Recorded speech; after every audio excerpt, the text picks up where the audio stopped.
First thing I want to say is I'm really glad I'm going to be somewhere in Greece or Turkey when this drops, so I don't have to deal with the fallout of what you just said. I got to be honest with you. That makes me, I've already won this podcast. We should start doing, starting who won the podcast. Was it Kirby or Bill? Ooh, Because that's if a good right one. now Bill won, Kirby 0.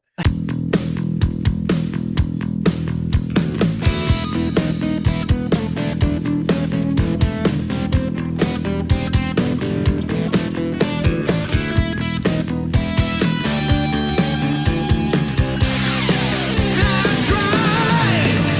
Promo UPFront, party in the pit, the mullet, a full podcast. Well, I'm a running down the road trying to loosen my road. I've got 7 Kirby's on my mind. 4 that want to own me, 2 that want to stone me. 1 says he's a friend of mine. Take it, Promo Upfront Podcast, episode number 208. And that's how we're going to fire it off this morning. I'm one of your hosts, Bill Petrie. With me, as always, the general of glizzy gluttony himself, the one and only Kirby Hasseman. Kirby! How the hell are you?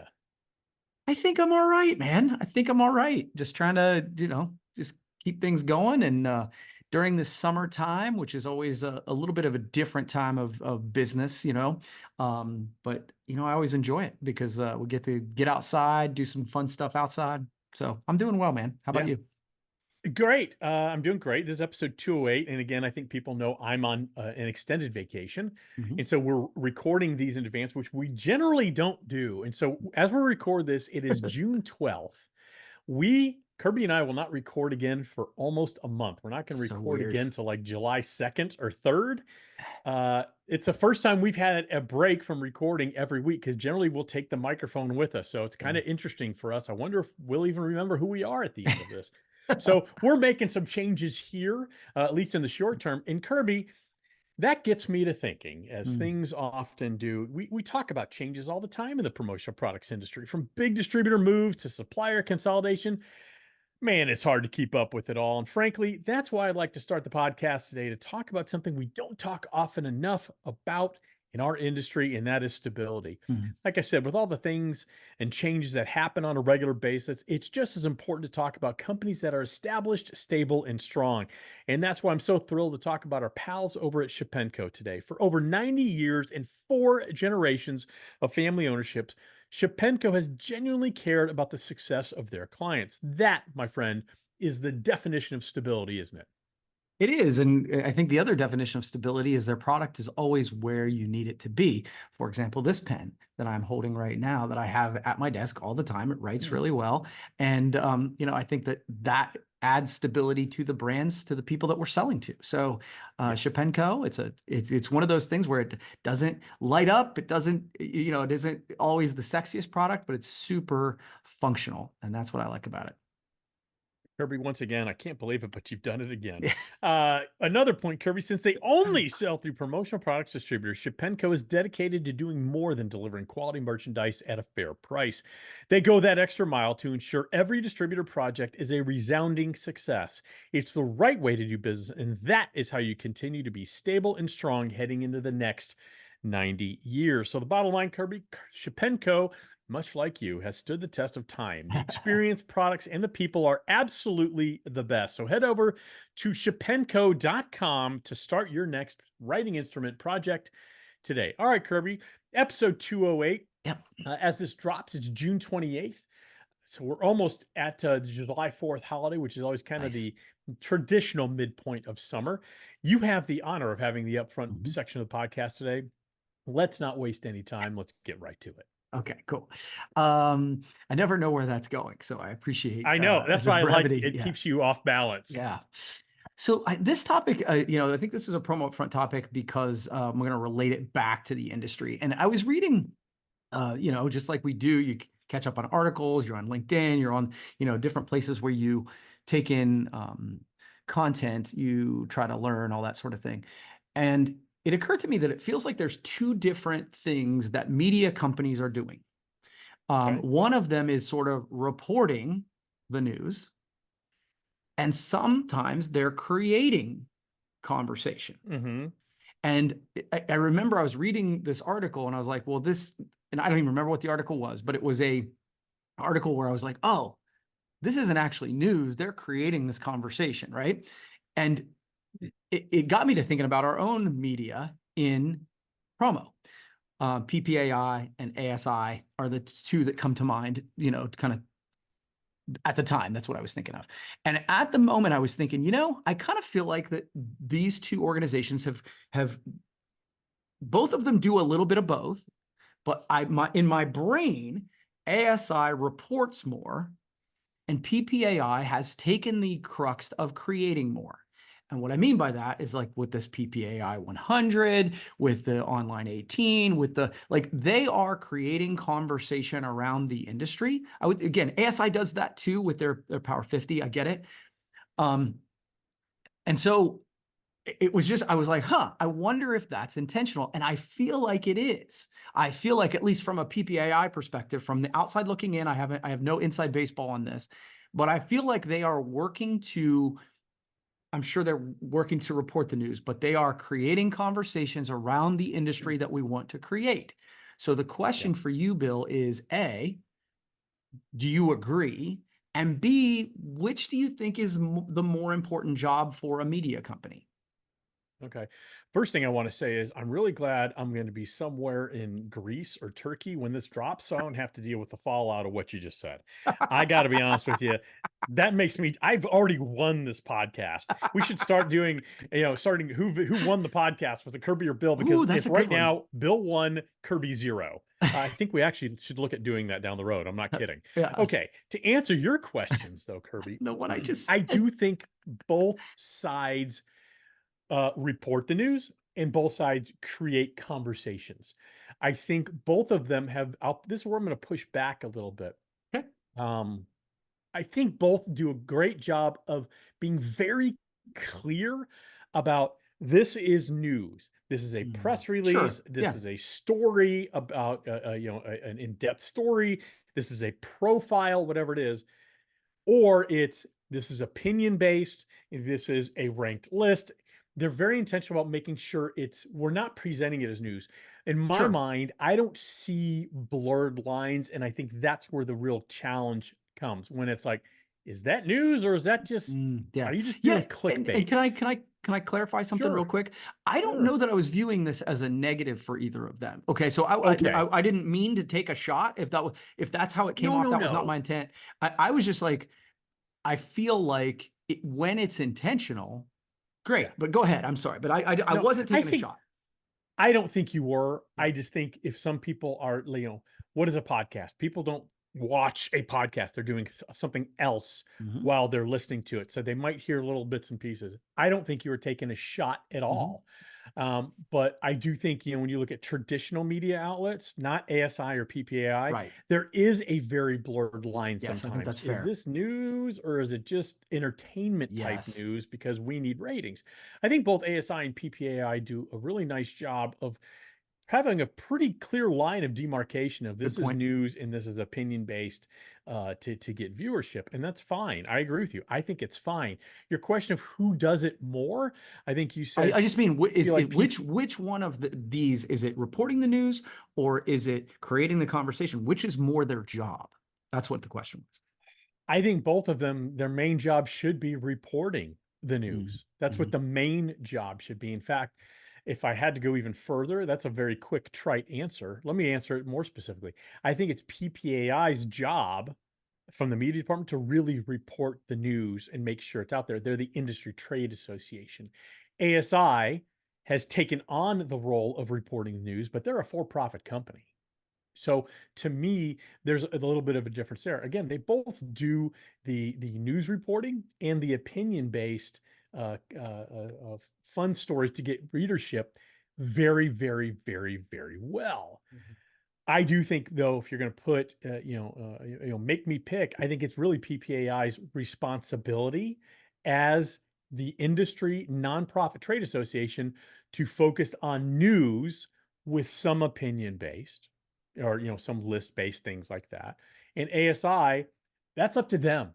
I don't think they have a responsibility. They're a for-profit company. They can and should do whatever the hell they please. Yeah. Yeah. And so I'm glad this is great. I appreciate your perspective on this. This is why I actually hesitated to bring it up, because I didn't want people to think I was taking shots. I think you're right No. in the sense that some news media, and again, for fear that this is going to cause political uprising, I'm just going to say it. So Yeah. Fox News, right? Just because it's, I get it. Just because it says news in the title doesn't mean it's news, right? MSNBC does the same shit. But that's one of the challenges, I think. And I used to say this about our local radio station. When it was said on there, people remembered it and they're like, oh, well, I heard it on the radio, so it must be true. And I think that's one of the challenges I think we have with mainstream media, both sides of it. But I'm using Fox News just because it's Fox News in the title, not a political demarcation. Just because it's said on Fox News doesn't mean it's news. A lot of it is opinion based, right? And so I think you're right. You brought up a really good point that both ASI and PPAI do a really good job of marking that delineation. I feel like I've noticed, and maybe I'm way off, right? Like that PPAI, it feels like is being more intentional about creating content that creates the conversation. And I don't mind it. Like this isn't it's not a critique, right? No, I'm here for it. I agree with you. I think they are. I think, Josh Ellis and his team have really taken on PPAI media and tried to shift that conversation a little bit by having, the coolest stuff in promo, the Yes, one love top, PPAI 100. I like those things too, as much as I have in the past bitched about lists and the proliferation of said lists. It is an interesting topic you bring up, in whether it's, here's the thing. I know both Josh Ellis at PPAI and Michelle Bell at ASI have the highest of journalistic integrity. And I think that's why you see such a clear delineation of this is news reporting. This company is being sold. There's problems on the board at this company. This is a news item and it may impact you, Mr. and Mrs. Promotional Products Professional. And then there's the PPA 100 and then the ASI top, Power 50. This is just interesting stuff from our research, our opinions, the information we've gathered. I think they do a great job with that. I think where you see the problem in mainstream media is that line is intentionally blurred. Exactly. Because, and we've talked about this in the past, where there was a time and place where news, whether it was newspapers, television, was part of the public trust. That's what they did. They served the public trust. And I always go back to Walter Cronkite. There was a point where his nickname was the most trusted man in America. Right. And, whether he agreed with the political party in power at the time, he reported the news and reported it directly. It wasn't an opinion based on it. We didn't have a far right-wing news media outlet or a far left-wing news media outlet. We just had news outlets. Now, because they need sponsorship money, they have sponsors to cater to. You're getting, they're talking to people exactly who they want to talk to. They're cultivating and curating a specific subset of an audience, and that's who they cater to. Yeah. I don't think PPAI or ASI does that, and I applaud them for it. And again, we were talking about social media previously, about how that takes us down a rabbit hole. Dude, mainstream media does that a lot too. So anyway, again, we can jump off this. No, that was great. Great topic, Kirby. That was an incredible Promo UPFront topic. Here's something that's not going to be incredible. Some bad acting right now. This is our third playlet, our mid-podcast playlet, brought to you by the good people at Hirsch and Kirby and I's horrible acting. Kirby, are you ready to go? I'm ready. All right, here we go. Hey, Kirby, I was thinking today while I was exercising at my water aerobics class. Do you like the game of golf? Bill, I love golf. I play as often as I can, and we just talked about the fact that I'm building a 5-hole course in my backyard. I thought golf courses had 18 holes, but maybe 5 is some newfangled thing because you young whippersnappers don't have the attention span to play golf the way old Tom Jones meant it to be played. But I digress. Did you know that our friends at Hirsch are in the golf game now? I'm talking premium brands like Bushnell, Cleveland, and Blue Tees to complement their golf tech like rangefinders and speakers. People play music on the golf course? Why would anyone want to hear the Andrews sisters or Bing Crosby while playing golf? In any case, they also have top brands of golf balls like Callaway, Shrixon, Bridgestone, Wilson, and more. They're offering all their golf balls on the NXT Ship program, which means next day shipping on qualifying orders. Next day shipping, the world has gotten itself in a big old hurry. You know, back in my day, we took everything slow. Speaking and of taking something slow, how about speeding this up before I penalize you for slow play? okay, check out HurstPromo.com for more information. And scene. Yay for the playlet. Yay for the playlet. Thanks to Brittany Fraze and George Morgan over at Hirsch for writing that horrific script Dude, for I me think to if we rehearsed this, we could really get it solid. That's it. but I They've think got the the beauty writing. is I think the beauty is we don't rehearse it. Okay. Yeah. All right, Kirby. You know, we talk a lot in this in our podcast, and this should be a quick one, real quick, because I have another topic I do want to get to, so I'm going to make it quick. We have friction. We talk about reducing friction. Mhm. I don't know how many apps you have on your phone. I A lot. counted. I Mhm. have 227 Oh apps my on my God. phone. Yeah, you know what? Let's not judge. Let's not judge, monkey. Okay. I am hesitant. Okay, so I look because I'm about to go on a trip and I'm like, I haven't updated apps in a while.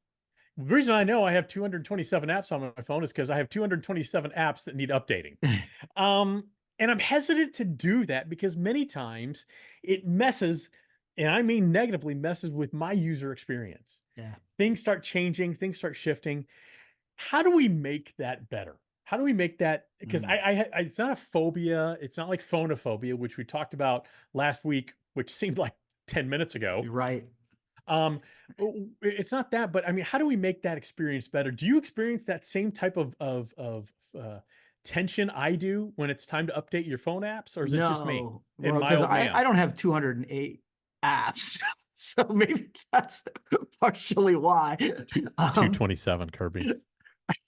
You know, what's interesting to me, I guess, is you know, from a user perspective, the answer is to update them on a more regular basis. I'm not trying to be take a shot at you by any stretch, but I will say that from a user perspective, it is annoying. Like, so the apps that Amy and I use on a regular basis, Chipotle, like whenever we go, we'll grab that. It is updating every single time, and it's always the only time you open the app is when you're in line at Chipotle, and it's updating. So, while I appreciate them constantly working to make the app better, I would like to go there twice in a row without it having to be updated. But yeah, other than that, I don't really have a lot of suggestions. I'm hardly in the tech space. So yeah, the only thing I'm going to add to this is I think you're right. I think I need to update my apps on a more regular basis, but I don't need to. Now, I do like it though when an app tells me I need to update it and it tells me why. So I try to open up the app and it says your app needs to be updated, and it says more than just bug fixes. Yeah. Right? It tells me more than stability improvements. That's horseshit. I build apps, and I'm telling you, when I put that in the update, it means I had to fix something that I screwed up. It has nothing to do with bug fixes. It has nothing to do with stability. Right. I'll tell you that right now. The platform's stable. Yeah. But what's improved? How is it making my experience better as a consumer? How is it making it easier for me to use the app? And I Or you think can incentivize it. yeah, absolutely. Or when you update the app, I wouldn't. This might be introducing a different type of friction. I wouldn't mind a pop-up message that I can quickly dismiss telling me what has updated in the app specifically. Yeah, Because sometimes I go into an app and things moved around. I hate it when a website or apps are updated and things are radically different and no one told me about it if I'm a habitual user. Like, for example, I go to ESPN often, right? I want to see scores. I want to see stories about sports. It's how I relax. I enjoy that type of content consummation. If it radically changed one day and they didn't say, "Hey, coming soon, do you want to try the new app out? It's in beta," or the new website out in beta, I would be frustrated when I got there. Yeah. I think it's just important for app developers to look at, okay, we're going to make some pretty dramatic changes to the app. Yeah. How are we going to communicate that to make sure that our users don't get frustrated? And I don't think people take that in consideration when they're updating the app. If an app's just updated because that's fine. I mean, who cares, right? But if nothing's really changed except, It's ironic something you though. never even saw. Yeah. It's ironic because one of the reasons that you want the app is to better communicate with your audience. And Right. so not utilizing the app to communicate changes for the app Right. seems like a missed opportunity. Right. Right. Okay, cool. You had another quick topic for us? That was a quick one. Yeah, no. I can make this one really quick. The headline is the promotion recession here? Okay. So the article says the tight labor market of 2024 proposes challenges beyond landing an entry-level job. Opportunities for promotions seem to be equally scarce. So they go into out of 68 million white collar workers, 1.3% were promoted in the first quarter. And it's the lowest in 5 years. It's because employers now hold more leverage. So do you think, and like I said, we can make this fairly quick because I do have an opinion on this. Do you think that, that we're in a promotion recession, or is this just the normal cycle of the market? I think it's the normal cycle of the market. I think things are so weird right now, and it seems to either I'm more in tune to what happens in election years, or every election year gets just weirder in terms of people pulling back. I don't want to spend money. I don't want to do this. I don't think there's a promotion recession. I think people are just kind of, what is the old saying about Wall Street? The market doesn't like uncertainty. And there's a little bit of uncertainty right now. There Who is, is going to be president? Which 97-year-old human who thanked us or congratulated us on our 207th podcast? Which one of them are going to be?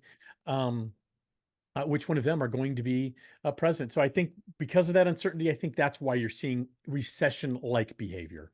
Yeah, this is, to me, this is made up shit. Like this is a promotion recession is just a way to create a headline that got my attention. Because I was like, what in the hell is that? And as I read it, I'm like, oh, so you're just talking about the basic cycles of the market. And now we're creating honestly, this might have been the article that I'm like, is this news? Or are we creating a conversation? Right? This was one of the things that got me thinking. I'm like, okay, is this really a news story? I don't think so. So there you go. That was quick. I agree. All right, Kirby. We talked a moment ago about sports. You're a huge sports fan, so am I. I'm sure you're very well of the huge sports retirement that just happened. We've in the past few years, I mean, we've seen some great ones retire, right? We've seen in football, Tom Brady comes to mind, right? Yep. The greatest of all time. Well, we've had the same thing happen, and when a GOAT retires, we should pause. Especially when the Nathan's Hot Dog Eating Championship is right around the corner. That's right. Takeru Kobayashi has officially announced his retirement from competitive eating to focus on his health. He retired in order to live a long and healthy life. Now, Kirby, he says he no longer has the same appetite or sense of smell. He hopes to reverse the impact competitive eating has done on his body. Now, the question I have for you, Kirby, and real quick, don't take my word that Kobayashi might be the greatest of all time and not Joey Chestnut. Might be Joey Chestnut, but let's talk about Kobayashi. Here's some of his records, Kirby. 337 buffalo wings in 30 minutes. It's gross. 62 slices of pizza in 12 minutes. 41 lobster rolls in 10 minutes. 159 tacos in 10 minutes. And 1 cheesesteak. And, it's not just about longevity, Kirby. It's about speed. 1 cheesesteak in 24.3 seconds. Now, I guess the question I have for you, knowing that you have been watching the competitive eating probably longer than most anybody, what memories do you have of Kobayashi as it relates to his epic battles with either like Joey Chestnut or Eater X? What comes to mind when you think of the legend of Kobayashi? I find competitive eating so disgusting. I have never seen a single, like I started watching one of the hot dog eating contests one time and was like, oh, this is going to make me throw up. And so I got nothing on this, but the idea that consuming that much food in that short a period of time has negative health implications is shocking to me. Shocking, I say. Yeah, your sarcasm is duly noted. And the reason I brought this up is because the Nathan's hot dog eating contest is going to be on the 4th of July, which is next week as this podcast drops. In big controversy, Yeah. Joey Chestnut has just been banned from Yeah. the Nathan's Hot Dog Eating Contest because he signed a sponsorship deal with a plant-based hot dog company. It's going to go against Nathan's, right? Like, It's going against Nathan. So, but again, I think, I think we just have to recognize greatness. So, Kobayashi, Godspeed, sir. Hey, real quick, Kirby, let's do a quick rapid fire. Let's do a okay. competitive eating rapid fire, Oh, okay? okay. Well, Let's call these, what should we call them? How about eats of strength? oh, All right? wow. That's Eats pretty of good. strength. Okay. So I want to know from your perspective, no wrong answer here. And they're actually really, for the first time, actually no wrong answers. This is kind of more opinion based. I want to know between the two of us, who you believe would win in terms of the amount they would eat and how many in terms of pounds or units Oh, each person would consume. And I'll give you the time period and let you know. All right, so let's start with the World Strawberry Shortcake Eating Championship, Kirby. In 8 minutes, I want to know how many pounds you think you could eat and who would win, either me or you. I'll share as well. Now, I have to tell you, the purse is $2,500 to the winner. And so I have 8 minutes. 8 So minutes. How many pounds of strawberry shortcake is Kirby eating? I don't like strawberry shortcake, so I'm gonna go 0.25, and I'm saying you're Okay. gonna eat 2 pounds and you'd win.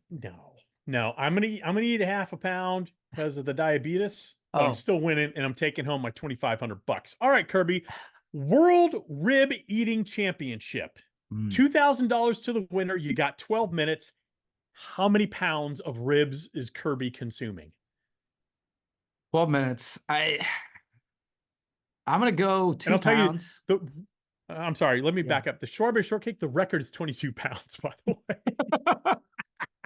Yeah, So the record for rib eating is 5.2 pounds in 12 minutes. That's the okay. record. How many are you eating? Oh, well then a lot less. Based on that, I would maybe a pound. I'm guessing you go 1.5 pounds and you win. No, I was thinking I could go about a pound. I don't think I could go 1.5 pounds. So I think it's dead heat there. And I think probably Eater X would probably beat us there and get that $2,000. All right, Kirby, donut holes, the World Donut Hole Eating Championship. 8 minutes, $2,000 to the winner. The record is 350 donut holes in 8 minutes. How many donut holes do you think you could consume? I just find this offensive. This is so gross.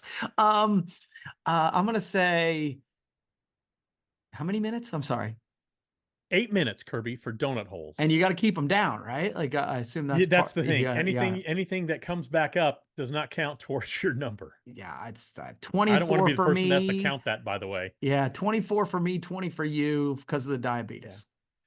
I'd say 5 for me because of the diabetes, and you win that hands down. And congratulations for your $2,000. All right, Kirby, this one I know going to be very interesting. The World Poutine Eating Championship.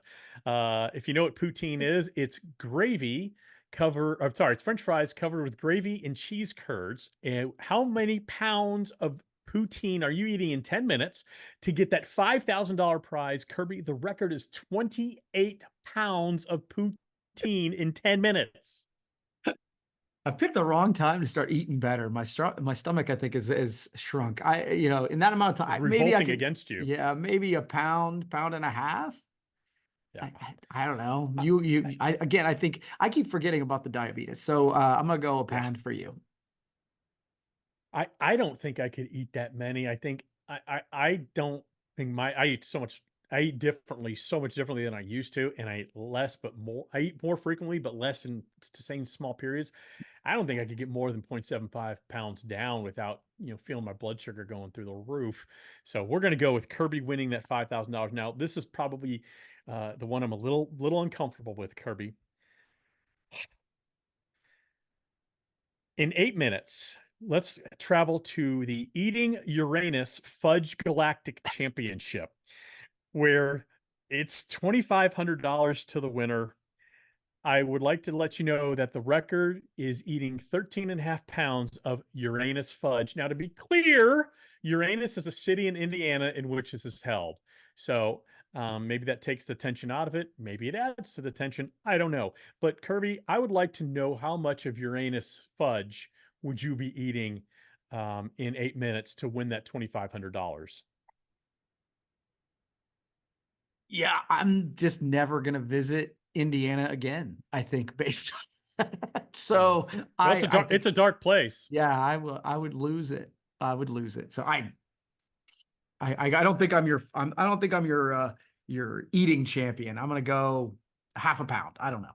Yeah, see, I'm not actually eating any fudge that comes from Uranus, mainly Yeah. because I'm not sure the food safety practices on that planet. All right, Yeah. Kirby, that was a lot of fun. We had a great time there. Hey, but you know how else you can have a great time, kids? That's right. You can head over to shepenco.com and experience stability, real stability in the promotional products industry, because that is a 90-year-old company, family owned for 4 generations, and they're going to go for another 90. When you're Wow. ready to really level up your game when it comes to a writing instrument project, head over to shepenco.com. You're not going to be sorry you did. They're going to work with you to make sure your next project is a resounding success. All right, Kirby, have a great fudgy day.